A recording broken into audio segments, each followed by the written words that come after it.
Hey, I'm David Kreizman, one of the writers and creators of the Patel podcast. Check it out when you can on iTunes, or wherever you get your podcasts. And you're listening to the PBR podcast. Hit it!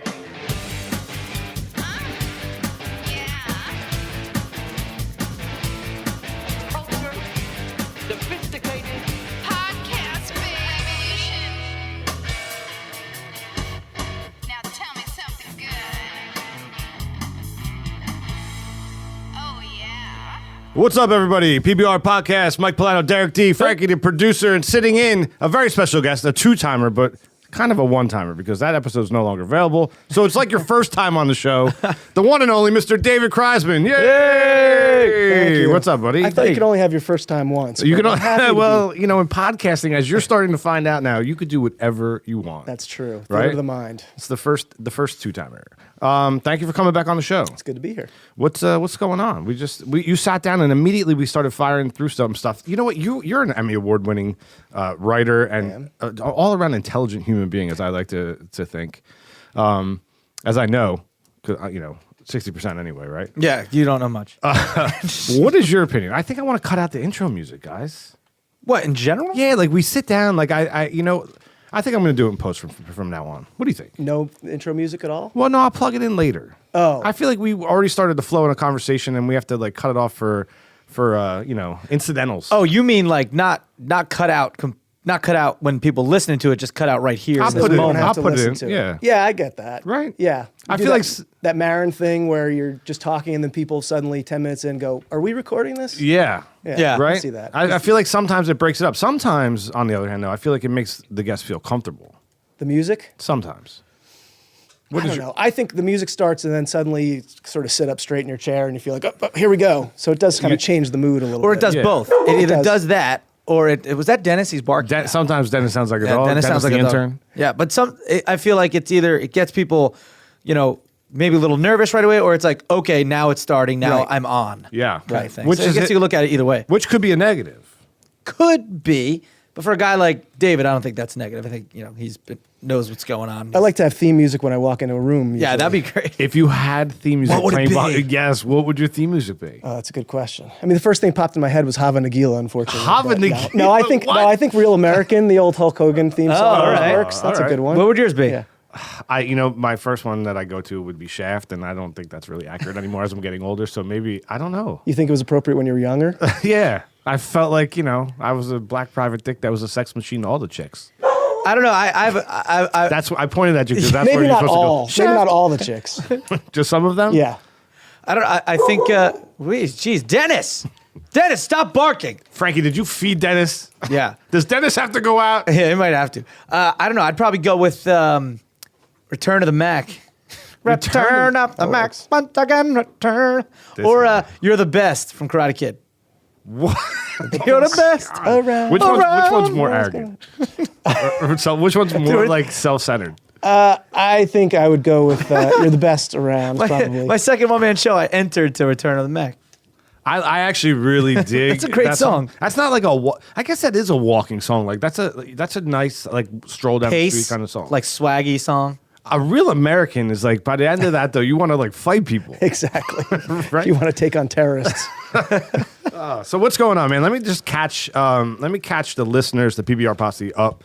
I don't want to go through all. You correct me where I'm wrong, but I don't want to go through all of your background to embarrass you at all. But like Emmy-Award winner, Guiding Light, Guiding Light. What Yep. you wrote on a couple other soap I was operas? the head writer of Guiding Light, As the World Turns, All My Children.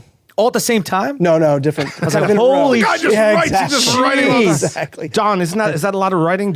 Wouldn't Dave be good in your not at your POTUS? Wouldn't it be good to be in your cabinet, maybe? I gotta tell you, he'd be great. Okay, first off, I'd make him you know what? Forget Pence. He's my vice president. Okay, it's gonna be a soap opera. Pence is now. out! He's out. Get rid of him. He's the worst. We'll put him over there. He'll just block the wall. He'll be at the A wall door of of the Pence. wall. It's a wall of Pence. It'll be great. It'll be fantastic. Would you let Dave write your tweets? Absolutely, Dave. You can write my tweets because right now, not doing a great job. I used to write Vince McMahon's tweets, so I'm kind of ready for the job. Oh, and you probably and And that's now right. Linda's in the cabinet. That's right. How do you feel about that, man? Well, in some ways, she's probably the most qualified person that he's hired so far. Yeah. At least she's, I mean, They're buddies. And he was involved with the WWF. He was. I mean, I was. It was great. He I gotta shaved tell you. Vince's head. I mean, he's right here. You could just ask him. Yes, exactly. Yes. He's yeah. a member of the WWE Hall of Fame. That's great, right? POTUS. Me and Hall my of hair. Fame. Okay, my hair. I did it. My finishing move. It was the comb over. Okay, what I would do is put my hair over your eyes, and you wouldn't see, and you'd 1, 2, 3 count. This is what we have to deal with on the show. So you let him out of the cage, and you sometimes you just Sorry. can't get him back in. Hey, I don't know. Hey. So you, speaking of WWE, you wrote for them. I was for the a head while. writer there for about a year. Which I love that lineage, and we talked about Before or this in the past. after? After soaps. After soaps. Which makes Yeah. perfect sense because Perfect it's a sense. soap. It's a soap with violence. Yeah. They're not. Yeah. Should violence the wrong term? Violence is okay. Yeah. It's okay. it's action packed. They wanted someone who had soap opera experience and also knew wrestling. And I think I there was you the go. only person in the entire world that fit that bill. You were a good wrestler. You were all state in high school. I was You good. I wrestled? wrestled in college. College yeah, as well. Virginia, yeah. Wait a second. Let's take a step back. How do you become a head writer for a soap opera? Well, I got a job at a soap opera out of college as a kind of assistant producer and just started writing sample scripts and sticking them on the door. And I got on staff and then worked my way up, become a head writer. Nice. Yeah, pitching stories and stuff. And then you jumped from Guiding Light to Yeah, well, I killed off Guiding Light after it was on for 72 years, and I was the final head writer. Very proud of that. I think not anyone can kill a 72-year-old show. Yeah, it That's started on the great. radio, and then I went to As World Turns, and that was also canceled. And then All My Children was also canceled. So I don't say it's my fault, but it wasn't not my fault. hey, you won an Emmy. I mean, That's right, you were doing exactly. something good. Yes. Which one did you win the Emmy for? For Guiding Light. Guiding Light. And when you were on WWE, you wrote to the first SummerSlam. Wait, didn't you have? You wrote to the first something, right? Or did you kill SummerSlam too? No, I That's did still not. going, right? SummerSlam is still That's there. still going? WWE is still there. Yes. That's yeah. like their Super Bowl. Well, WrestleMania is their Super Bowl, Okay. and then SummerSlam is kind of the secondary one. I stopped in like the 80s. You know what I mean? I'm still JYD and Coco Beware. Like, Yeah, I hadn't watched in a long time before I got the job, and then now I'm kind of back in it. My kids are watching these days. But you don't do anything work wise with No, WWE. not anymore. Yeah. No. Frankie Edgar was in that chair last week. I asked him the question. You brought up wrestling. I have to ask you if you had to choose between one or the other. You're either you're going to tap out or you're going to check the oil. Which Yeah. one are you doing? Oh, tap out. Definitely. Okay. Yeah, see, Definitely. Yeah. You know, his answer was priceless. yeah, it really was. So, all right. So we've kind of come full circle. You are now, since we've last seen you, dabbing into podcasting. Yeah. Yeah. We created a show called The Unexplainable Disappearance of Mars Patel, which is it's a podcast for kids, and it's scripted, almost like an old radio serial, but with new technology. But it's all it was a 10-episode season. Each episode was about 15 minutes or so, and it's been It's great. quick. Yeah. It's fairly quick. Yeah, it's good for kids. It's about 2 to 3 hours for kind of the whole season. And it's not each episode doesn't stand alone. It kind of keeps going. It keeps and going, right? Yeah. Yeah, we sort of called it like Stranger Things for kids. That's kind of the feeling of it. Oh, nice. It's great, and we're now we've got 4 more shows in development, and we've kind of really built this whole company that's going to produce podcasts for kids. All in the podcast realm. Yeah, yeah. I mean, the hope is that eventually some of these will sell as TV shows and movies, but Well, I dig what you did on the beginning. The first episode of this series is video, and you kind of like, instead of having the child having to like draw the picture of this person by themselves, you gave it to them. Yeah, Like, we they know did. exactly what they look like. yeah, we did sort of a video trailer for Yeah. it because we figured that would sort of hook people. Kids who don't really know what podcasts are. There aren't a lot of podcasts out there for kids, and that's what we discovered. And as a parent, I realized there wasn't a lot of stuff, especially good scripted stuff, quality, that parents could listen to too in the car. And so that's what we got into. I mean, it's pretty crazy. It's old time radio. It's like sitting around the fireplace with the radio on. Yeah. In the 40s. Right. It's what you're bringing back. Yeah, and really high production values. One of my partners is a musician, and he wrote all this great original music for it, and all the sound effects are great. Like, it really feels like it's like watching TV just with your eyes closed. Now- What? Go ahead. Is it the same group of kids that are cast, or is it different each? It'll be different for each show. But Yeah. we're starting to produce season 2 of Mars Patel, so we're gonna have those kids, and we're now casting for more. We went through casting agents; they're all professional actors, and we pay them a little bit of money. and they're great. So are you backed? Did you have backing right away? Did you sell the idea, or did you kind of just produce it yourself? No, we produced it ourselves. We funded it, but now we're in the process of getting funding. We've gotten funding for season 2 and for some shows going forward too. What kind of like are you doing in place advertising? No, we're working with a network. We're in the process of signing a deal with a podcast network. All right. Like a multi-channel podcast network? kind Yeah, of thing? yeah. I think I can't really announce it yet, but we're probably 2 days away from the deal going through. That's great. I'm trying to think of like, we've been in the game for like what 4 years now or so, and I'm trying to think of like what those networks are. You know what I mean? Yeah, there's Wondery, and there's Yeah. Panoply, Yeah. and a few others like that. Gimlet. And they're just producing. They're housing productions for podcasts. Yeah. Original content. I've Yeah. heard of none of these. It's really, I guess it doesn't really fall into our genre. You know what I mean? It's more storytelling, or They have a lot of regular, there's ones that have NPR style podcasts too. The people we were talking to have a science podcast, and they have sports podcasts and things like that. Mostly stuff that they produce in house, but they're just starting to get into scripted narrative shows, which is great. It's a new frontier. what was the name of the show I was on? Back in the day, I was a guest. There was a guy who was doing. I can't remember, but he closed. Midnight Blue? No, I was on the last episode, and I can't remember. But he did the greatest episodes. He would go around and he would find podcasts, and then he would contact them, and he'd take like a person from each podcast, give them a part. Oh, right, I He would remember. email it to them. You'd read the part. And then you would record it on your own and send it back to him. And then he would cut it together with all the Foley noises and all the music beds and all the effects into it. Oh, really? And he would narrate the story, and it was awesome. It was so highly produced, and I can't remember. It'll come to me. It's eventually. also clever. It's also very clever. Very clever. You know? And he shut it down. He's like, it's going really well, but he's like, the work behind this is Insane. enormous, It's a as you can lot. see. Like, It's a lot. The editing it takes forever. It takes forever. yeah. And if you're I guess you have a team with you, right? If you're one person putting that all together, it's got to be a lot. And you said it's only. I mean, it's a 15-minute episode. So can you imagine if it was Yeah, half it would hour or take- something? It'd be so long. I think we figured out that it's something like 75 hours of editing time for like 3 episodes. I forget exactly what it was, but Wow. it's a crazy amount. Yeah. And especially because we made the choice to use real kids. There's a lot of you've watched animation and stuff. They use a lot of adults as kids, and the performances are a little better. But we thought for the charm factor, we wanted real kids, and so they're good, but they're kids, Yeah. and so you kind of have to help them with acting and What age range are they at too? they're between 10 and 13. Yeah, and then you got that thing where they're kids, which is anytime you cast kids,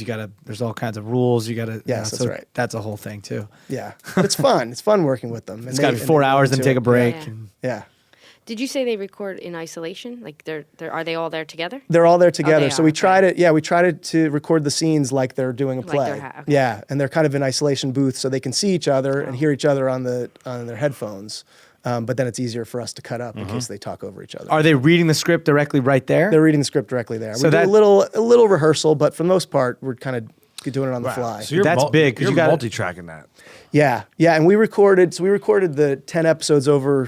We did 3 days of recording, and it was For the whole they're long season. days for the whole season. Yeah, Then a lot of it comes in post all the time you're putting in. Yes, But I feel like, with kids reading, for them to read and make it sound like they're just talking, obviously that takes some coaching and Yeah. rehearsal because that's even for adults that don't. that's definitely true. Yeah. And we found some great kids. They're really good actors. How many altogether? We had 5 principals, and then we ended up with we probably have 15 characters altogether. You So- cast 15 kids, different kids. Yeah, I mean, some of them are like my kids do little small just gonna roles. say Yeah. I've they're got in it, right? my son and daughter are in it. Yeah, and for little roles, we do a couple of ourselves, and we pull friends that we have. A lot of times we get in the editing room and we go, it'd be great to have like one extra line here where the guard says something. Like, okay, I'll be the guard. Yeah. And I feel like there's a lot of, because it's all sound, so you got to go to the sound effects. Like, are you making your own sound effects? You're like, we're going to bang on a table. Bang on a table. We do a little of that. Yeah. And we also subscribe to a sound effects you get a subscription to it and it has thousands and thousands of sound effects. You just type it in and it Yeah, pops which is up. actually my favorite thing. I love, like, we're trying to figure out what's the word that's going to give us the right sound. Yeah, yeah, Is yeah. it groan or grunt? Right, We found one the other day. It was supposed to be a kid who was like fighting a monster, and we found it was women wrestling was the name of it. Most of the time, it's not even related to what you want. No, you know? no. It's like we want a drone. We were trying to find a drone, but what a drone sounds like is not that scary. If you want a scary drone, you need like a hairdryer. Yeah. Or you need, I think what we ended up doing was one of my friends remembered that in an old episode of The $6 Million Man, they had a really scary drone.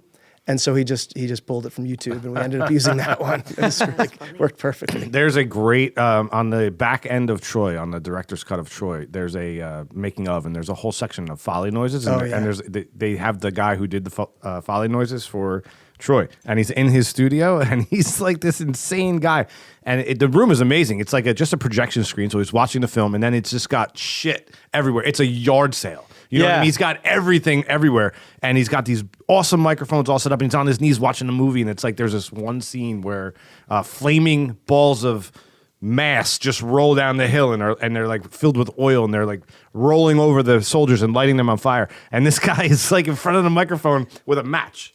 And he's like, it's all proximity, like flame is flame. And if you're close to the mic, it sounds like this huge ball of flame.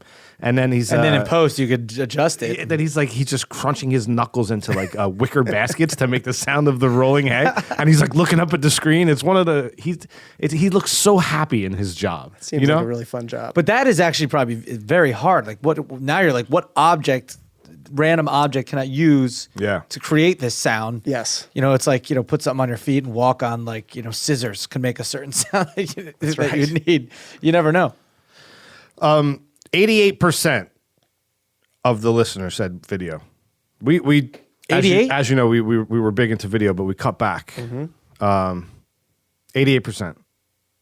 That's a big percentage. It's a big percentage. Yeah. I'd say that's a chunk. I hate to like really disappoint 88% of our fan base, but sorry. Well, we'll revisit it, right? Why did you ask the question? Yeah, exactly. I was curious because, first of all, clearly, if it's a numbers game and you look at our downloads via don't wanna get false hope. audio, the numbers are huge. If you don't get false they're hope. huge, right? They're huge. They're You're great. very off tonight. I'm trying to cue twice. I've cued You could say the word huge without asking Donald to Nah, say it. it's just not the same. And then if you look at our video views, it's very it's low. But yeah, 88% of the people answered yes. So they like the idea of looking at you, but they don't actually like looking at you. Yeah. Right. Well, maybe because YouTube, maybe we just upload it to Facebook. Well, I like what he did, and he put the video on iTunes. Yeah, one of the things that we... Oh, you could do that now? Well, he did it. One of the things I didn't think you could, right? I thought it was separate, a video. You can, yeah. And one of the things we learned was, you guys probably already know this, but when you're looking to get as many downloads as possible, the more episodes you put on, especially in the beginning, the more you get. So, we were like, what else can we put on with the first episode so that every person that subscribes immediately is counted as 4 downloads? So we had, the video trailer and an audio trailer and the first episode, which, so kind of like tripled our numbers right off the bat. But how long has it been up? A little less than 3 months. Yeah, so I wanted to kind of pick your brain on how you advertise because you're just the fact that you have 68. Last time I looked, you had 68 reviews, all 5-star. Yeah, well deserved. All real. None of those are people we know. Which is huge. Like we've been on for like our listeners do not like we have a good listenership, but we do not have. They don't leave reviews. Yeah. So like the fact that you got that. Oh, we definitely begged people to write reviews. There's no doubt about that. Oh, you were being facetious. And Yeah, I was kidding. It. Yeah, I'm sorry. No, we definitely. There might be some people you recognize in there. I saw you looking at him, Derek. I'm just going to cut you off for the rest of the episode. Yeah. I saw you looking at him, but I thought, I know you were like. I thought she was judging. Doing the. Yeah, no. There are plenty that are real, but there are a few that maybe are not. But we definitely put out when we launched. We did a lot of just kind of a social media push to sort of ask a lot of people to listen right away and to share it, and that helped a lot. That was going to be my question. What social media are you using or have you found to be the most useful for this show with an audience of kids and or parents, I guess, We with definitely went middle to age. Yeah, we went to middle parents. school age We kids. really went to parents first because the kids who are 11 and 12 have their own phones, but even they are not really listening to podcasts very much. So we were really aiming at the parents who listen to podcasts and think, I wish there was something that my kids could listen to. It's a very, very tricky medium. You know what I mean? Like, And what video do you upload? Like, which is like a behind the scenes or something? It was a it's a trailer. trailer. Yeah, like a video trailer. Oh, I thought you just like meant You were an here audio for the trailer. whole interview? Did you hear the I thought he beginning meant of this audio conversation? trailer. Yeah. No, he like literally shows the girl and everything. And shows her friends, and it's Yeah. a nice drone. I'm assuming it's a drone It's shot. drone shot, Thanks yeah. for calling. Thanks for calling. You're like Derek. No one ever calls. We used I we used a teenager in our block to Yeah, I do figured. the drone shot. That's all right. I crashed mine. He anyway. works really cheap. Yeah, you did crash yours. I did crash it. It's sad. You can't even fly, dude. I got a call the other day. Did I tell this already? I don't know. I got a call from Discovery Channel. Yeah. Did I tell it? I think You it's did. yeah. 3 months in Turks and Caicos, drone operator. Are you available? Absolutely. That sounds like a Do you good have all of the new certifications? No. Okay. Sorry. Next. What a job! They just changed all of the laws for the drones. Really? Yeah. Speaking of drones, when I was just out in LA shooting the Ford thing, it was a team that flew this drone. They had two drones. Yeah. He had the one drone that still shot beautiful 4K and everything, but that was the what do you call it? The scout drone. Like because the winds were crazy up there in the mountains and it's called Angeles Forest, but they set up the test drone, which was probably like thousands and thousands of dollars, and then they just sent up the main drone, but they only kind of hovered it as we were going through the windy roads. So you But had was there amazing. 2 operators on one drone? Because they're Yeah. that's the DJI. Oh my God! What, I mean, it was like Inspire. It's called the it had Inspire a Black Ari and the legs. rip up. Ari Oh, camera. yeah, What's that? yeah, like a red. Yeah, it was like one of those on there. But it was. I said, wait a second. You have a drone. You have a just in case drone that still shoots 4K. That is Yeah, like it's probably a Phantom or something like that. It- But the Inspire, you have 2 operators. You have a drone operator and a camera operator. It wasn't like the Two white totally Phantom. different. No, yeah, I'm saying it's Yeah. The Inspire is totally different. The Inspire actually has the Osmo camera on it. We just lost 30% of our. Well, I'm just saying. You're talking about drones, and I right? was just Dave like, left. He's not even here anymore. What? Did you sorry. mention drone? I was just fascinated by that whole thing that he had a scout drone that probably cost 10 G's. It's like insane. So season 2, Yeah. coming at you. Yeah, season 2 coming at you, and hopefully at least maybe 3 or 4 more shows by the end of the year. That's the goal. Can you tell us about those, or what are the Yeah, I mean, content? Yeah, it's all going to be aimed at kind of the middle graders, which is 8 to 12-year-olds. And we have one that we're going to try that's kind of YA. It's a little bit more for teenagers. So we're going to give that a shot too. And they're all kind of high concept stuff. YA, young adult? Young adult. You Got it. Exactly right. Can you Yes. please, Yes. please bring back Nutritional Madman? Yeah, right. He belongs in a podcast. That would be a perfect podcast. right? Yes. Christensen's got to be somewhere. You definitely have his phone number in your phone. I think I probably do. There was a clip going around on Facebook maybe a month ago of him appearing on an episode of I think it was iCarly. Yeah. Did you see that? I saw something pop up. Yeah. Are you still friendly? I talk to him every now and then, but not very much. We should do a tiny bit of backstory. Dave and I went to as well as Frankie. We all went to high school together, and Dave was we had a TV show at the high school that aired all the time, and Dave was the head writer and face of it, I guess. And you really are the one who broke out from. It was always like a news show, and you broke it out into like scripted, and you created a character called Nutritional Madman. Yeah. So, yeah, a friend of mine named Ryan Christensen was an obsessive nutritional guy. And first In he high came on school? in high school. That's yeah. rare. Yeah, it was Maybe not really now, it was but- really weird then. Yes. Yeah, Yeah. right. He was just You know what? obsessive in general. He was way ahead of his time. He was way ahead of his time and really intense. And so he came on kind of just as a guest one time on this sort of interview show, but we did a bit where he would get madder and madder and madder at the questions I was asking him, and eventually I would sort of take out a Slim Jim and eat it, and he would lose his mind and just beat the crap out of me on set. But because the show had never done anything like that, it was always just kind of straight interviews.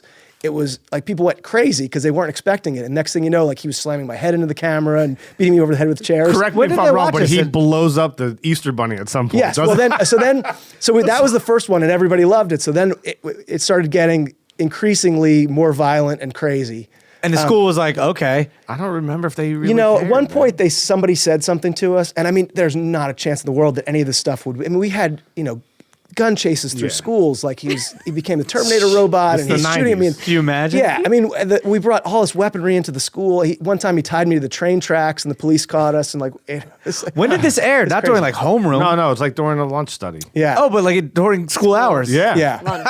So we did a hilarious. couple. We did one where he came to Thanksgiving, and I played my mom, and he beat the crap out of my mom and threw her down the stairs. Oh my god. And then we did one where he shot the Easter Bunny, and that one was like an hour and 20 minutes. It was a full movie like a where we feature. did. Yeah, it was crazy, and we were going to sell it, and then in the end, the TV production guy, Mr. Supko, yes, he said to us, if you don't sell it and you let us put it on the yearbook video at the end of the year, we'll give you TV production scholarships. So he basically bribed us to put it on the video at the end and not sell it ourselves. Did you get scholarships? We got scholarships. We got $500 a piece, I think. That was a man that could always see talent. Just saying. I didn't know this guy. He was a great dude. Yeah. And look, that's essentially what started your That's career, what right? launched it. Absolutely. And I would sneak into the back of classrooms and kind of watch people watch it. It was great. Isn't that the best? It's never been as man? good as that, to be honest with you. I've never felt as good writing and creating something on. since then. Really? It was pure. It was pure. Were you terrified in WWE that they weren't going to like it? Like, because I think you spoke to this last time. You were in a room. It was just you and Triple H and his wife And Vince. and Vince. Yeah, it was me and the McMahon family sometimes. And you have to just agree. You can't go against. Oh, yeah, that. what am I going to say? Yeah, I know. And people would say, like, oh, you have to tell Vince if you think he's wrong. I'm like, how am I going to tell Vince that he's wrong about wrestling? I mean, really? Yeah. Like, I know better than he does about wrestling? It was strange. Very strange. Did you write it down to the part where it'd be like, all right, and then you say, just using this one, yes, brother. Yeah. Like did it get down to like the. Pretty much. Yeah, you write it like a script. And did you ever? I'm sure you wrote stuff for The Rock. I did well? not. Rock had his own personal writer, Brian Goertz, who now kind of runs his production company and was the head writer before me, then stayed on to kind of just be the Rock's guy. Yeah, I guess when you get that level, Yeah. you have your own writer. Yeah. I could see you in the back, like kicking the table, like Triple H is going off script again. Exactly. Like then, like yelling at him, like like pointing up to The him. Dudley Boys. Say Dudley it Brothers? as written. No improving. Oh, it's so good. We had Alex Abrahantes on the show as well, who I tried.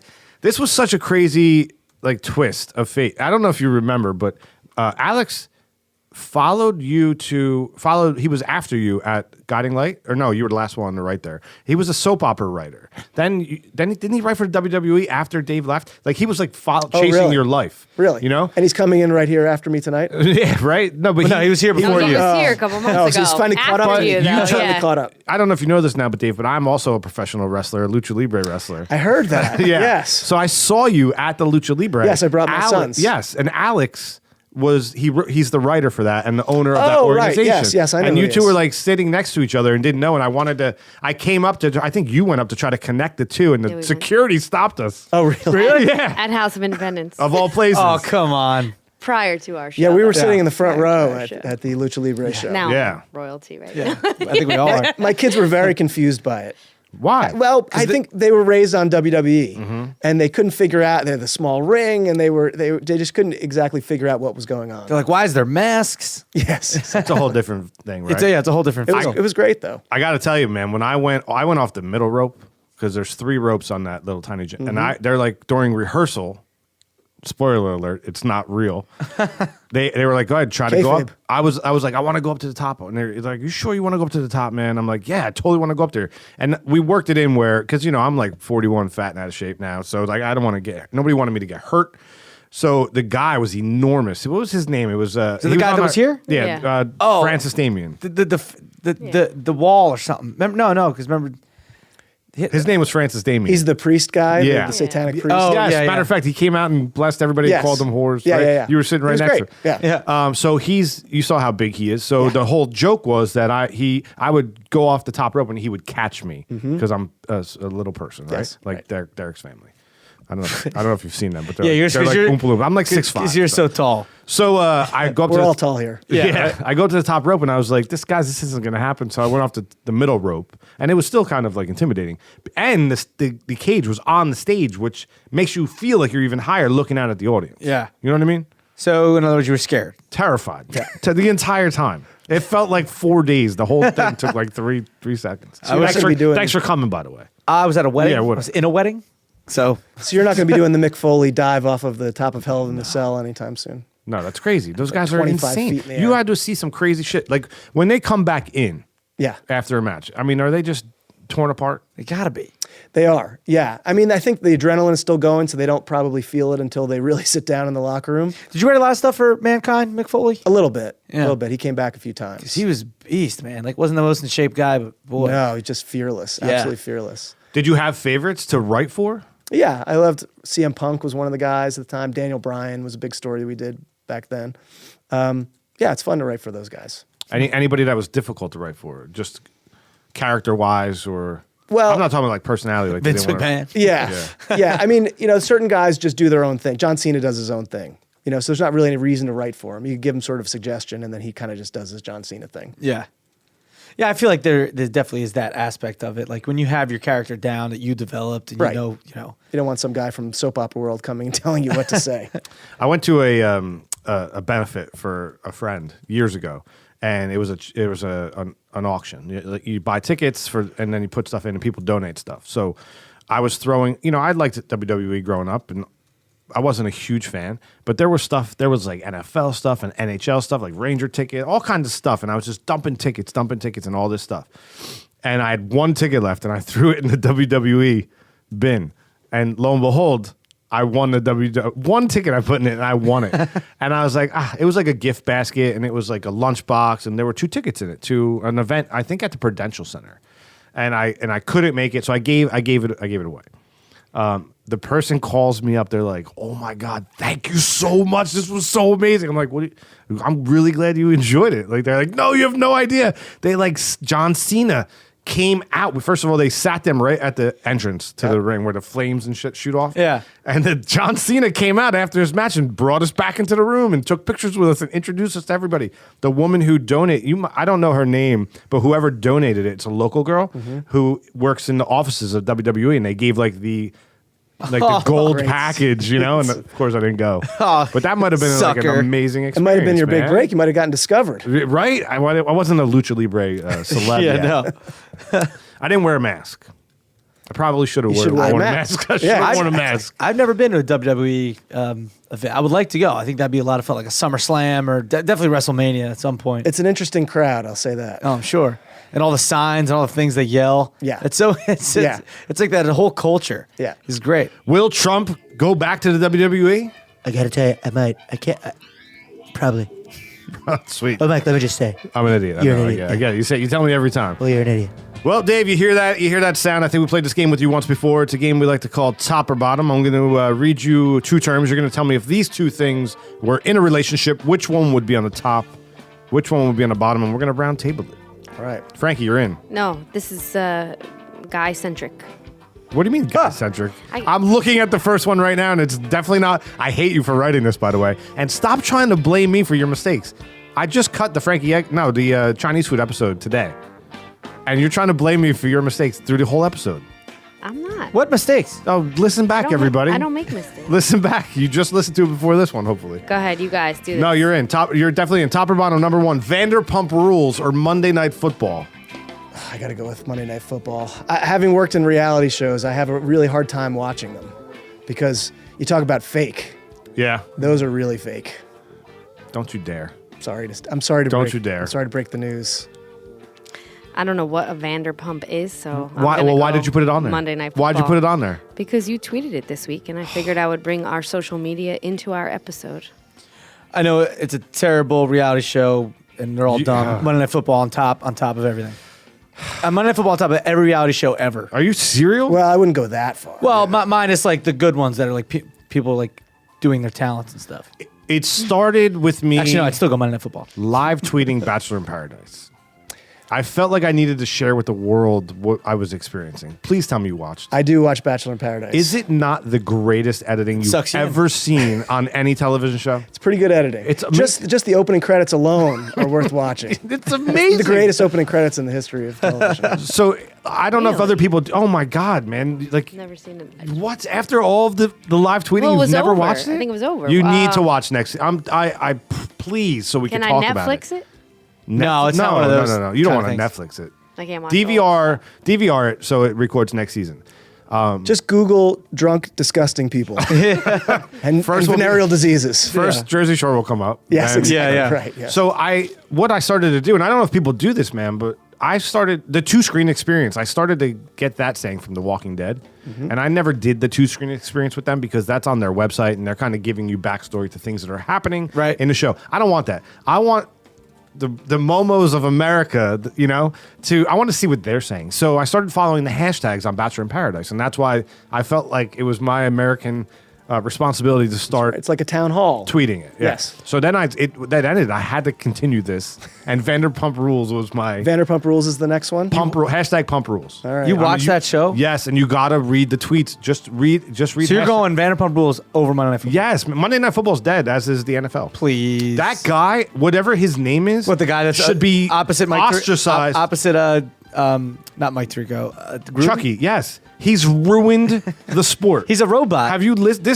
He's so boring. He puts me to sleep. I love Tirico. Well, Gruden keeps the energy up. He's great. You want Dennis Miller back? No, I would take want Dennis Tirico Miller back. over this guy. I want Frank Allen Dan, although Frank's dead too soon. No, I get it. Just right. Dan Deerdorf was great, and those guys were great. But I think I love Gruden and I love Tirico. I like Tirico too. What happened with him? Contracts? What? No, NBC offered him a great deal to just do an intro and halftime for NBC. That's it. That's an easy gig. He got a do great you gig. disagree with me that this guy's destroyed? We don't even know his name, right? 3 guys that probably watch football and 1 lady, and none of us know his name. That's how terrible he is. It's his first year. Even though you hated Dennis Miller, or you knew who it was, Dennis Miller. Like, how did he get the gig? Like, I'm nothing against the guy. Like, good for him and everything, but it's kind of robot-y. He's terrible. He's opposite I don't of want to color. reiterate myself again, but he's Not the color guy. That's why Vanderpump Rules is on top. No. I mean, Lala. Come on, you're gonna put this guy up against Lala? I have no idea who you don't even know who Lala Lala is. is. You want a wall of Lalas? That's what you want. No. You believe me? You want a wall of Lalas? Terrible. Google it. Taking every job away from actors. Top or bottom, number 2. Times Man of the Year or People's Sexiest Man Alive. So that's Trump versus Rock? Is that what you're saying? It's hardly No, seems I'm like a saying, would competition. you rather be Oh, would you rather be? chosen What are you, as Dennis the Time- intern now? Dennis! Times Man of the Year, Which is me. being it's always chosen me. Okay. as that, or People's Sexiest Man Alive? You can't be both. Yeah, why can't you be? I guess you could, but This that's is really not top the Could, but question. not in Yeah. this. I think Could The Rock be, should but be both. one has to be on Yeah. top, It's true. and one has to be I don't on know. the bottom. I don't know. I saw that last movie he did with Kevin Hart. I haven't where, he seen was that fat, yet. where he was Fat Robbie. This is not It about was- them, though. This is Is about that you. ride along? Oh, it's about you. No. Whether you'd rather win. Which one would you? Fat Robbie was really bad. Yeah, that's pretty bad. What was the name of it? No, it was one with Kevin Hart. They were both in it, but what was it called? Oh, something ride. No, it was not the. Something security? No, it's not ride Yeah, along. It's like I think what Sidney Lesperance, Cha-ching. our fact No, checker, that's easy- fact check that. it's easy to look up. Well, It- I mean, we have a producer sitting right feel there. like it's Maybe she ride should produce. something. She's always on the microphone. She should be typing. she's typing right now. She's so mad right now. Look it up, Frank. You're doing a great job. Answer the question. It's top or not my bottom? turn. It's Oh, it's Dave's my turn? Okay. I definitely go with Sexiest Man Alive because you can win Man of the Year for being Hitler, I think. There's only one. Well, yeah, I mean that's one of the categories for being Hitler. No, you can win Man of the Year for doing something terrible. Okay. You can only win Sexiest Man of the Year for Give me being an example. purely sexy. Who's won Man of the Year for being terrible? Donald Trump. He's not terrible. He's not good. You don't know that yet. No. Are you you're one of them. Well, I might be. It's a short list of 3 now. Can I say the list? Or are you gonna make me cut it out? What's a short list of 3? I've lost a friend. A friend of the show too. I've lost a friend over this. See, that's dumb. You won't lose me. But I do live in Maplewood, New Jersey, which I believe was something like 98% for Hillary. Yeah. We're very progressive there. But bottom line is You wanna be sexy. I want to be sexy. Yeah. Good choice. Oh, are you I'm going? not answering this one. Yeah. People's sexiest man alive. What you want? That I feel like mean- gets even more. You can't earn money off of being the man of the year, but you can definitely earn money off of being the sexiest man And alive. obviously, it's all subjective, but yeah, I don't know. I think that's good. That's a lot of I publicity. don't want to be sexiest man of the year. I feel it's too much responsibility. I don't think you have to worry about It's that. man alive. Sexiest man Well played. alive. I don't want to be that. Sorry, I don't want to be that guy. 60%. It's so much responsibility to be that sexy. Yeah, you're just. It's not even that you're. I mean, you could not even be that sexy. It's just that. No, if you're sexiest man, I think you're voted on multiple alive. things. I wonder which one sells more issues. Probably People's. Yeah. Oh, yeah. Sydney should check that too, but probably Plus, definitely Time People, is right? owned by Time Inc. and we don't. Fuck Time Inc. He used to be on the show that Time Inc. bought and canceled. We love it. You know what? Time. Man of the year. That's what No, get on outta top. here. On top. Top and bottom, number 3, middle school age or middle school age self or middle aged self. Well, I would go middle school self. I think I probably peaked in 8th grade. First of all, I was at my full height. You're talking about physically, you were already Yeah, the same like if size. you look at bar mitzvah pictures, I'm in the back row. And then little by little, that doesn't happen anymore. I haven't been in a back row in a long time. So 8th grade was pretty good for me. What about you? No. I'm not in You this. gotta. What do you mean you're not in this? Okay. I think middle-aged self. Middle-aged self. Yeah. I'm not middle-aged, so Oh boy. What do you mean? You could die at 55. You're definitely middle-aged. You could die at I think 60 you're middle-aged, something. man. What do you mean? I'm not middle-aged. Well, what is the definition of Isn't middle middle-aged age? 40? Why are you looking at me when you say that? 'Cause you're 40. Everybody in the room but you is over 40. More or less. Right, but I thought that's what it was. No. No? Well, Just I mean, middle. middle school age self. Ish. I mean, I had fun, but I wasn't like kissing any girls or anything because I wasn't getting any. So I guess middle age. What? You're kissing middle, I just Life love is where your better. kissing mind middle goes, school like, girls now. I was because yeah. His whole mindset revolves Disclaimer. around like who he's hooking up with. Like that's what you base this on. Well, no, I'm just thinking of my middle school age self was great. I was playing sports and video games and wearing sweatpants and tight sweats. That sounds like today for me. Today, I'm going to play hockey after this podcast, and I played a Should it be middle GTA school age 5 self or before I 20s? came here. And everyone would say 20s. All right. But what? I guess middle aged self, even though I don't think I'm middle aged. I think middle-aged stuff. Like you got to love who you are now. I think I would answer that question, whoever I was now at the time you asked me it. I'll answer in good a to bunch say. of years. You know, I mean, I'm balder every time you ask me it, but hey, bald is beautiful.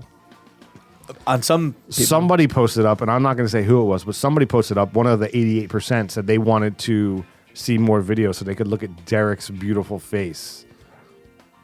Sweet. That's sweet of them. Was it sweet of Amy? them. It was not Amy Skaggs. I believe it was Sydney Lesperance. Cha-ching. Hey, Sydney Lesperance. Cha-ching. Fact check it. Yeah, did you say that? Yeah. That's really not going to be a hard one for you. Top or bottom, number 4, producing let me say this, writing for podcasting or writing for television? I'd say writing for television only because it's easier in a lot of ways. Writing for audio is a real learning curve of all the things like you just take for granted, like, oh look, we're in a room. You have to actually describe what the room is like and try to make it sound like people aren't saying, oh look, we're in a room. Right. We always Yeah. describe these scenes of like, hey, look what I have in my hands. And try to avoid that at all costs. But those things have to happen. Whereas in a TV show, you just get to actually show it. It's interesting.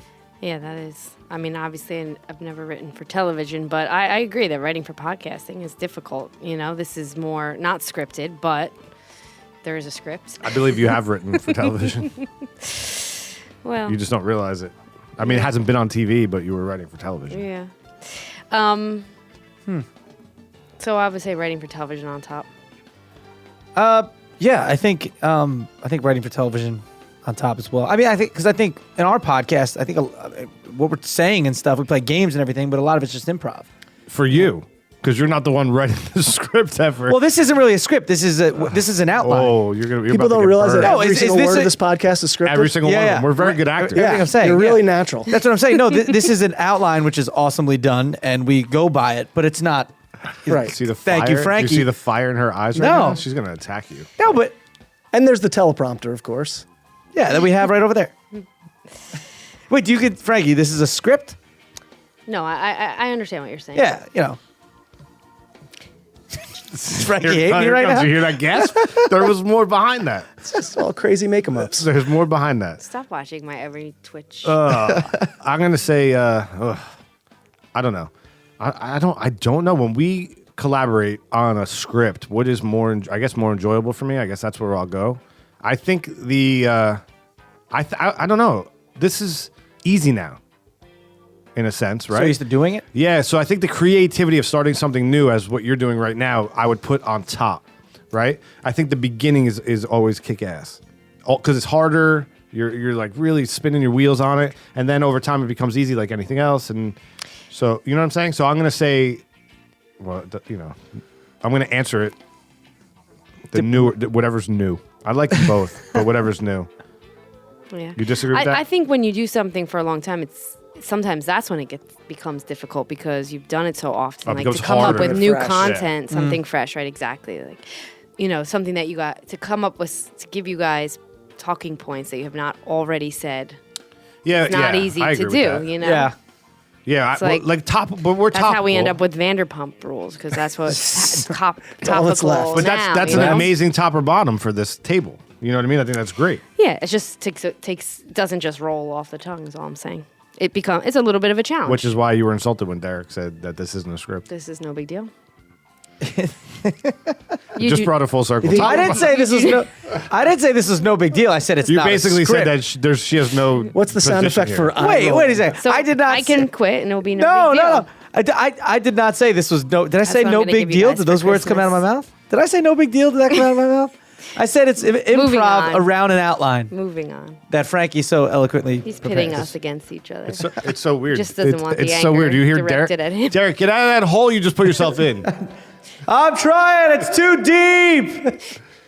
I don't know. Sometimes the effects are fun. Top or bottom, number 5. Knowing all the answers or ignorance is bliss. I think I have to go with knowing all the answers is top. Although there are moments where I just think, it'd be so nice to not know anything and not care. I've seen a lot of that recently. Like, I'd like to be that guy. Like every reality show. Yeah, exactly. Like, they don't know what they don't know. Wouldn't that be great? So Problem is that I know what I don't know. And that bothers me, Right. Feeling lost. But I see people walking around every day that seem to be just totally fine with the fact that they don't know anything that's going on. The world's on a level. They don't know. Yeah. That they don't know. Sheeple, man. But I think, But the part of this came from the finale of Mars Patel, just that they had, the character had to make that choice. That is whether true. you could know everything. Yes. But then you know everything and, everything changes. Yes, and you can never go home again. Right. And then the whole, Well, it's a question of the Matrix. Do you want to go back into the Matrix and you'll forget all this ever happened, or do you want to take the pill and learn the horrible truth? Which color is the pill that he chooses? Do you find it? Do you think there's any connection that it's a blue and a red pill? I never thought about that before. Connection of what? Does he choose the blue pill? Politics. I forget which one. I was going to say blue, but forget. I can't remember either. But blue pops into my head. Well, if he took the blue pill, that means that's the horrible truth. Just saying. Deep. I know. Deep. I think I've always been the type of person who wants to know all the answers, but I don't know. I don't think it's all it's cracked up to be. I think I'd rather just be one of those people that is so centric on, I don't know, less important things. And they just seem so much happier, lighter, less stressed. For real, dude? Sorry. For real. Now, listen, time did the right thing. That's probably a stupid telemarketer. I would prank them if that was actually a person on their line. Should I answer it? No, you should answer the question. Oh, okay. Knowing all the answers or ignorance. Yeah, I think it'd be great. Do you mean like you would actually literally know all the answers to everything? Mm-hmm. Like you'd be like a genius and know all the answers? Yes. Yeah, I'd probably go ignorance is bliss. Like, I feel like I know a lot about the industry, but I don't want to know all the answers to everything. Like the answers of the world. Like. Yeah, I don't want to know that. Nah. That's on the bottom. Yeah, I don't know. It's a tough one because to say ignorance is bliss, like to say you want to have that is ignorant in itself. And it's but like sometimes, man, everybody can't be a leader, and everybody can't kind of like. If everybody knew everything, we would just be in complete war all the time. You need people to like walk around with blinders on and watch Vanderpump Rules and WWE and Fastlane Daily. Oh, sorry, wrong. What's it called now? Nothing yet. So I think ignorance is bliss on top. I guess, is that the wrong answer? I feel like I should have to say I want to know everything. But you asked that, or Dennis asked the question last episode. If you could go back in time and see how it all Beginning of began, time or the end of time. right? Which one would you do? How would you answer it that way? I would choose the beginning for that. That's what I said. Yeah. You want to know, like, Yeah, I don't want to know how to. I don't like if someone said to me, "That's one thing I don't want." If someone said, "Oh, I can tell you how you're going to die," that I would not want to know. I have Yeah, no because that would interest. just be in the back of your head It'd constantly. be terrible. Right. Yes. And you don't know when, maybe. Like you're just told. It would definitely how. change how you live your life, I bet. Yeah. Unless they said you have 70 more years to go. Yeah. And just, then I got plenty of time. did you feel? Do you feel like getting into the podcast game? Did you feel like you were ignorant when you first got into it? You know, like, or did you feel like you had a good grasp as to what was going on? No, I mean, I was an avid listener. I listened to a lot of podcasts, but I really had no idea about the business at all. How anybody monetizes, numbers, what kind of numbers people are getting. I really had no idea about that. You know, it's not like TV shows where the ratings are posted. You know, you kind of have an idea of what maybe, some of the top ones are, but you never really know what those numbers mean. Yeah, all of those things you just said, I still think that nobody knows the real question Right. to it. You know? And some of that is on purpose. I think people don't really want you to know in a lot of ways. It's such an old but new, medium. Yeah, because now it's like not. nobody knows what's going on. Yeah, because now it's not. Back then it was turn on the radio and listen to it at this time. Now it's there's a podcast for everything, everything. Yeah. How to be? Oh, sorry. Go ahead. No, I was just going to say, and there's sort of the curse or the blessing of the fact that everybody can do it, because it's great that we all have access. We can create things on our own and put them out there, and you don't need a studio. On the other hand, there's a lot of jackoffs doing terrible podcasts. Right. There's a lot of and putting bad. really bad stuff out there. It clogs up, all the good content. It's harder to find Yeah, things. it is. Same thing on Cream YouTube. always rises to the top, but it's difficult. And we said that in the beginning that we realized, right, this was a medium that was just exploding and everybody was doing it, and there were terrible things out there, and hopefully somehow there would be some sort of funneling process eventually. There is. And you would be able to weed through a lot of that. I also think it's like a war of attrition, because we've been doing it for so long now that think about everybody that we connected with throughout our time doing this. Half of them aren't around anymore. You know what I mean? So like, you're right. Like everybody can get on their phone and do a podcast in their basement, but they don't do it. It's consistently not there. They're either got bored with it or didn't work out. Oh, you mean like and other they get- podcast people? Yes. Other podcast shows. Yeah. I see. Other shows. Sorry, I don't. Like their release is not consistent. Or they're just gone now. They tried it and it didn't work because they, And you snuffed them out.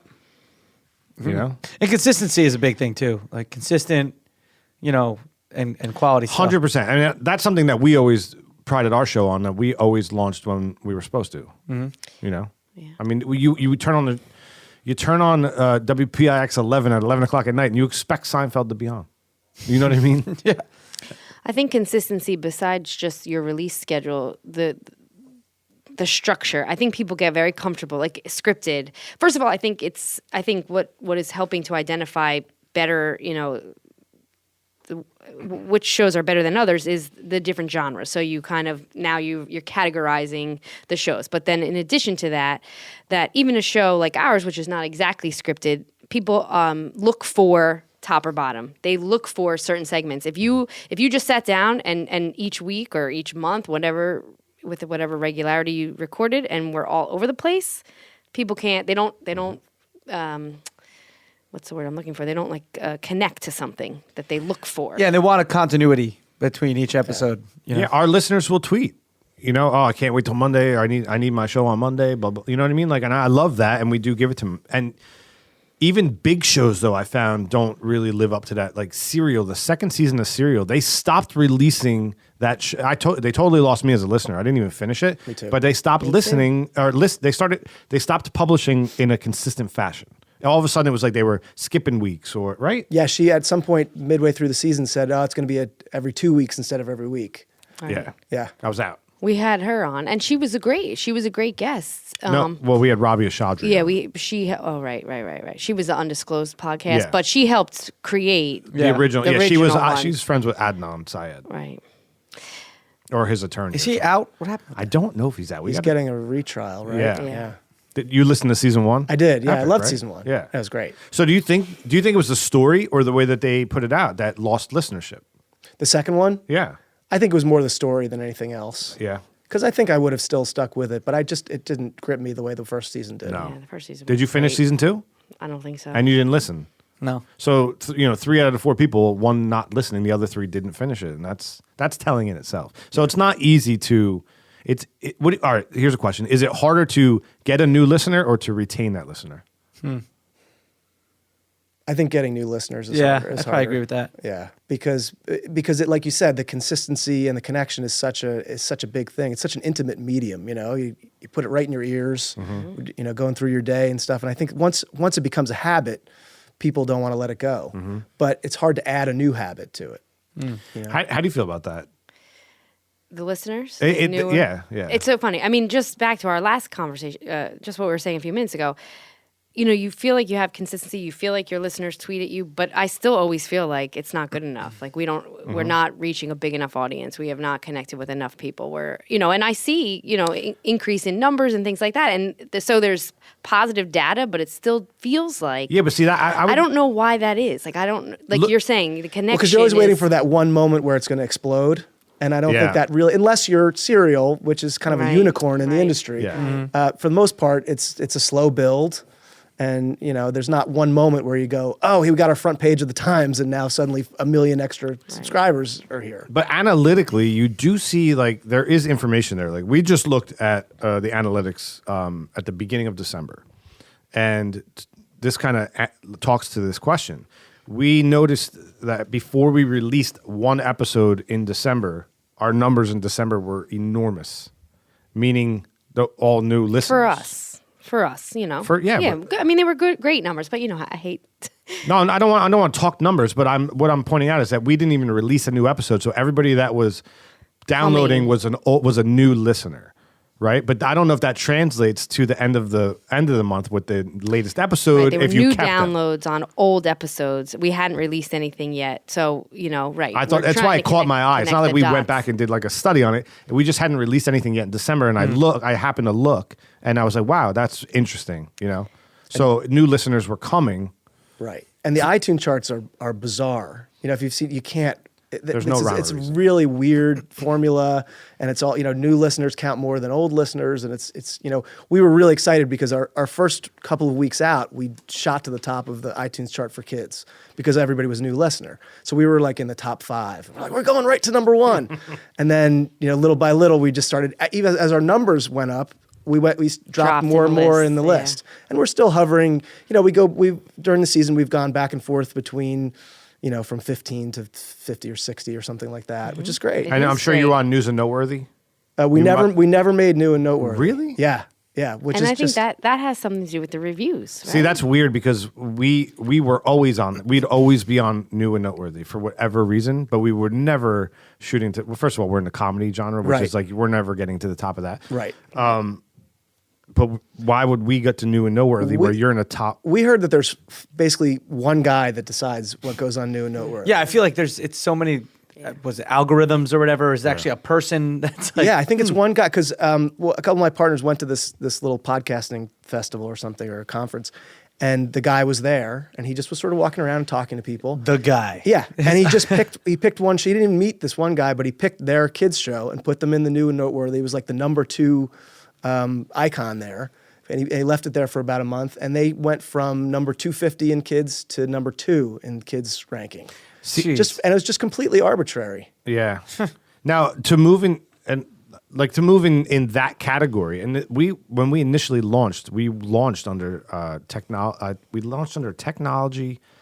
and some other we were not in comedy. It was technology and something else, with the purpose of knowing that it's easier to move in those categories than it is in comedy. Yeah. Which I mean, does it matter though? Like if you look at the analytics through our back end, we use Libsyn. I don't know who you guys use for Blueberry. I think. Blueberry. Oh, yeah. So if you look at those analytics, you could see who's using what platform to listen to your show. iTunes isn't even the main one. No. So what does that even matter if you're on iTunes' top whatever? You know what I mean? Or does it matter? That's what I mean. It's such an unknown terrain, and I wonder. I mean, you think it was like this when radio started and I don't know. TV started, and I mean, or was that just so tied? Well, not radio, but I guess TV was just so tied to like advertising. Yeah, I think in the cable beginning it wasn't even subscribers and about packages. Yeah, it and wasn't even about ratings so You much. could kind of as- see who bought what, you Yeah. know, who purchased what package of channels Right. and things like that because they wanted to watch certain things. But All I know is radio is terrible, man. It is frustratingly terrible. The amount of commercials on regular radio. They have to be dying. Like every time you turn a channel on, it's commercials because they need all that time to promote and get advertising. why going. is anyone still advertising there? Like they have to It's know crazy. that people are turning it off. Because they it still probably get costs numbers. $50 maybe. I don't know. Yeah, It's probably right, cheap. maybe. All right, you have a Maybe. new car, and your car has the app in it, right? So you can just listen to podcasts with a push of a button. Yeah, you Do get you- that do you find yourself listening? Apple CarPlay. Yeah, you could listen to that. You could listen to Pandora. I mean, music wise, you could do Pandora. You could do Spotify, all that stuff, and you have the podcast. Now you have app right there. satellite, so take that out of this equation. Do you ever put the radio on? No, because on satellite, if I do listen to Z100, it's on satellite anyway. What about you? Flipping back and forth. In the car, It's satellite, all satellite radio. all satellite. Yeah. Yeah. I won't pay for satellite just because I'll use Pandora or Spotify. I mean, I used to have it, and I do it for it Howard came for Stern. free Yeah, for the that's me first too. couple months, But yeah, I mean, I loved it, but I just Pandora, Spotify. It's funny, we had parents who were asking if we were going to release a CD version of the podcast. Because if they really didn't know how to play podcasts in the car, they're like, we're going on a long road trip. Do you have a CD? And then Just we started plug your thinking about phone maybe in. we will like sell CDs out of our trunk. I just got in a fight with my brother-in-law about this. Or what if you just here's the website for the podcast. There's Right. a download link, and you get all of it at once in MP3 format, or whatever. Yeah. He came up to me and he was like, I want to make a nice gift for people. I need 30, I have this file of people singing and I want to make 30 CDs. Can you help me out? And I said, no. What is this, 1987? What do you want, a VHS of it? I'm like, first of all, you don't know 30 people that have CD players.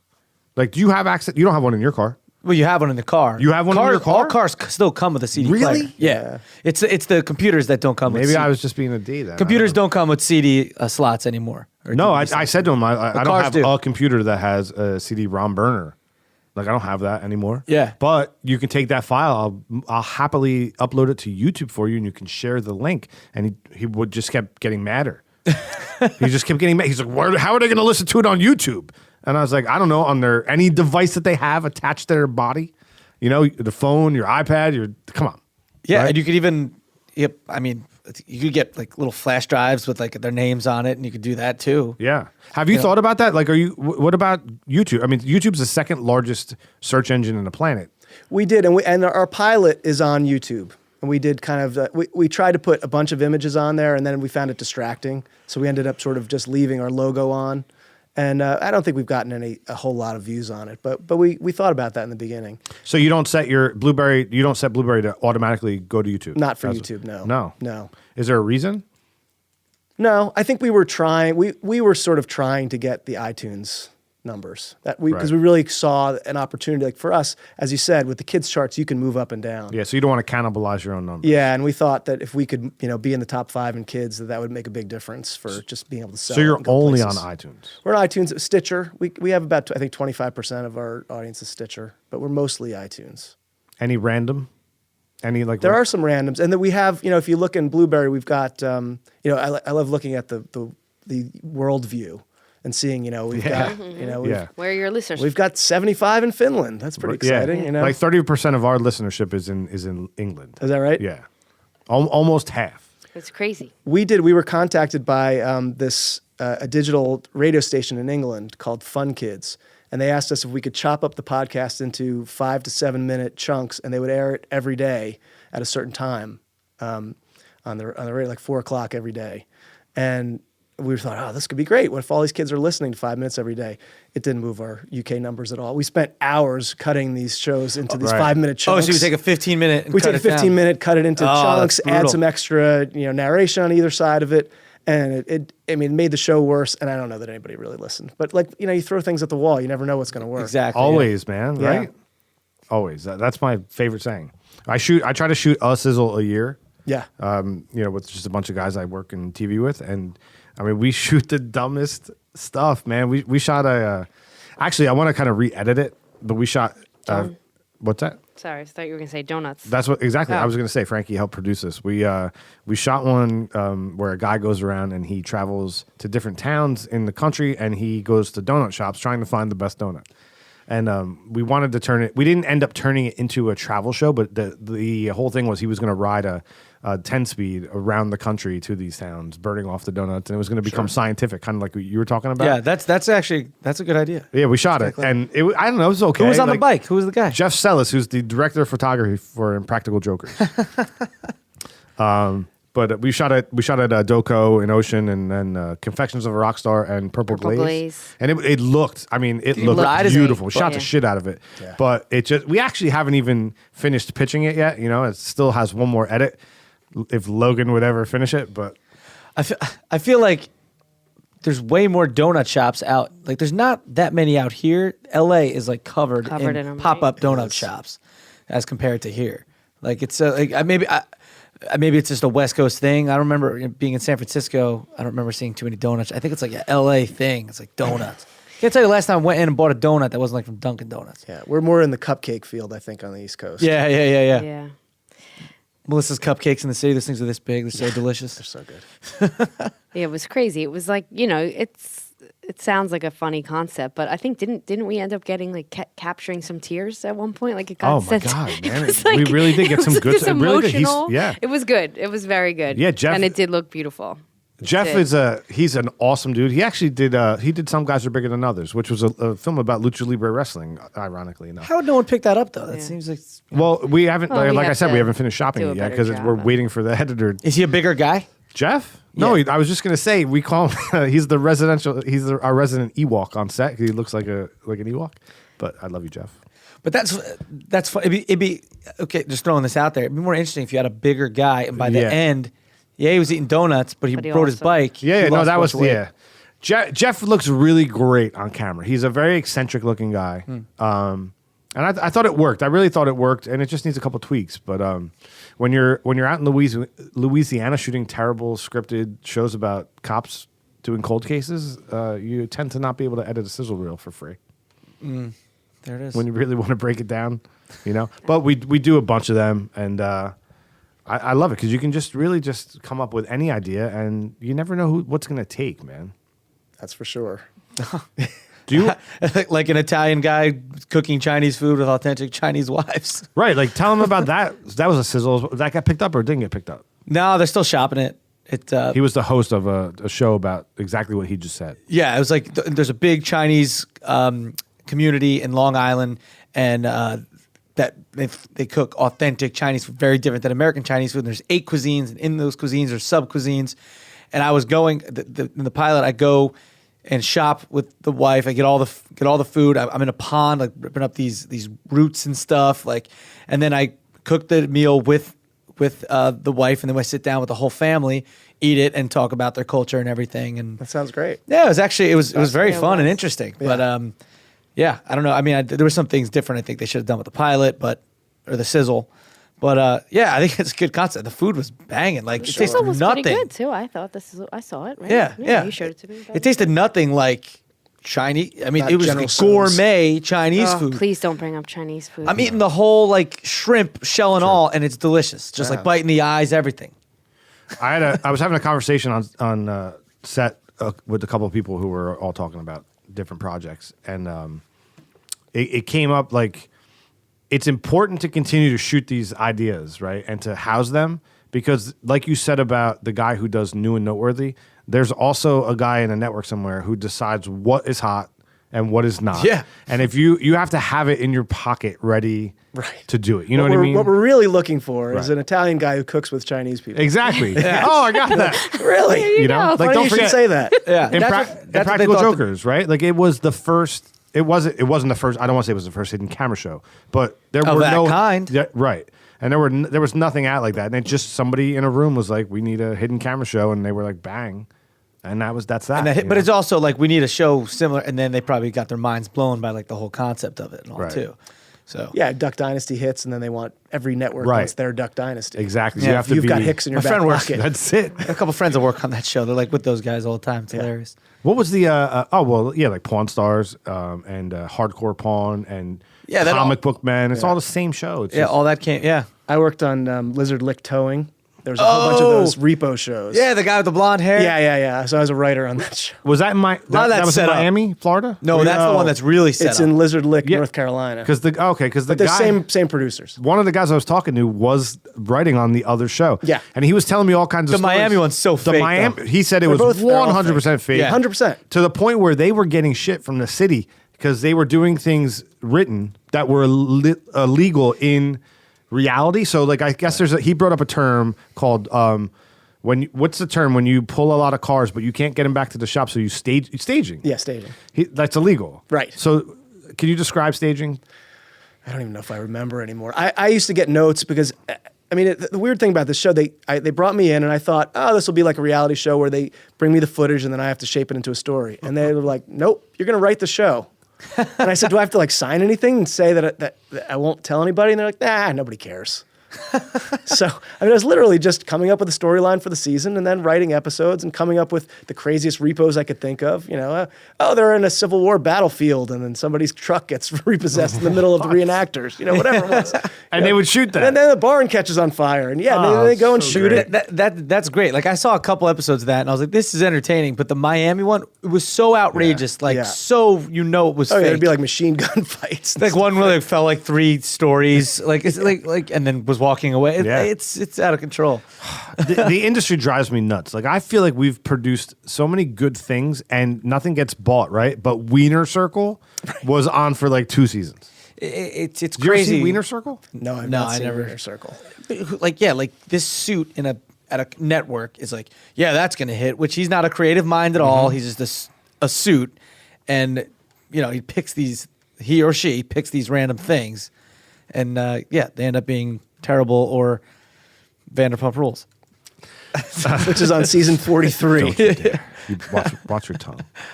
I want to ask you this question before we wrap this up. Real World. Yes. When they bring out the first Real World cast and the way 7 people in a house, Was it Eric Nies from Ocean? Yeah, It was. We went to school with them. No TV, no communication with the outside world, right? And it kind of progressed from there. Have you watched it lately? No, not in a few years. I occasionally I'll watch The Challenge, but I never really I love The Challenge. Yeah. Right? They're still With on. The Miz, Yeah, right? exactly. They're still on. The Real World is The Real on World right now. still- I'm watching it right now. I can't. watch The Real World I can't now. not watch. I watch a lot of bad television. That's crazy. I didn't even know it existed still. Well, my point was now this one's called Bad Blood. So there's 7 people, and then they bring in 7 people that they had issues with, and they put them together, and they're looking for conflict. Jeez. But they allow them cellular devices, Oh, really? and there's a lot of like just people staring at their phones, man. You know what I mean? Like that, what you see in society is like you're seeing that in the show, and I guess that's real.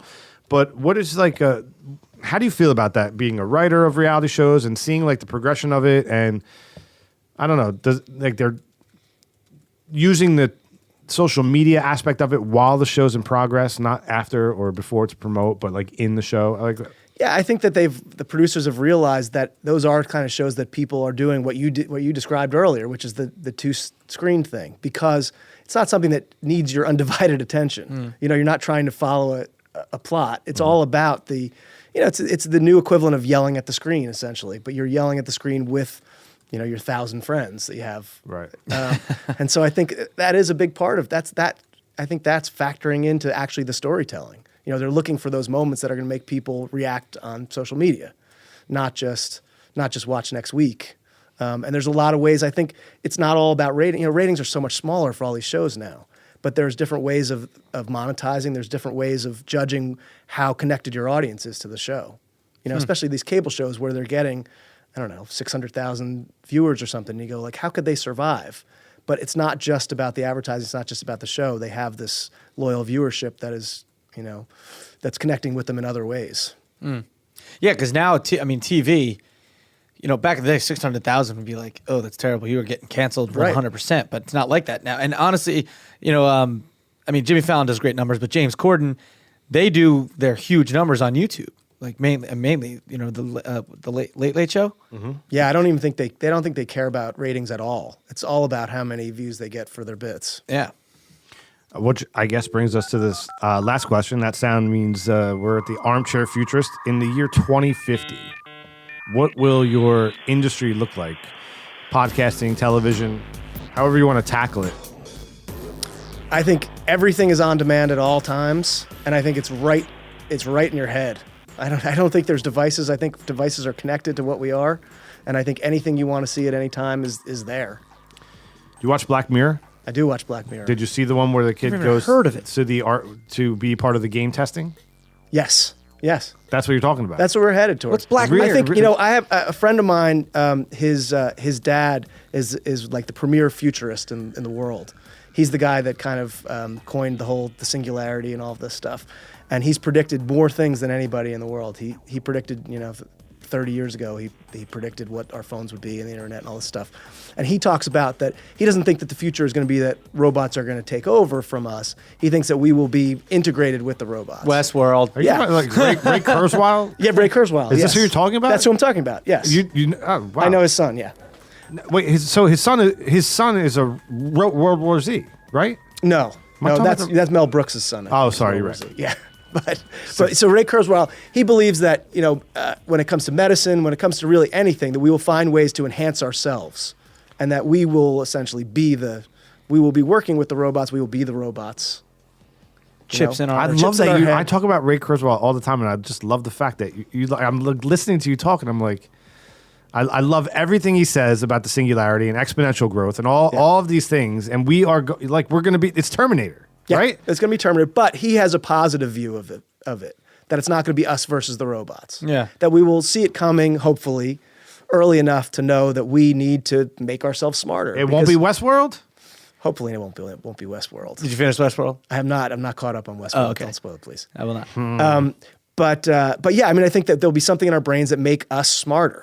Right. If you don't have, what does he contend? He says in the next 5 years, he said this years ago, but in the next 5 years, if you don't have technology embedded into your body, you won't be able to keep up with technology. That's right.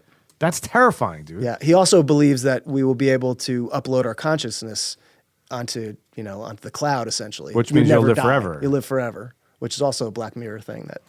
Black Mirror is a series like Twilight Zone on Netflix. You need to watch. It's But all there- technology based, yeah.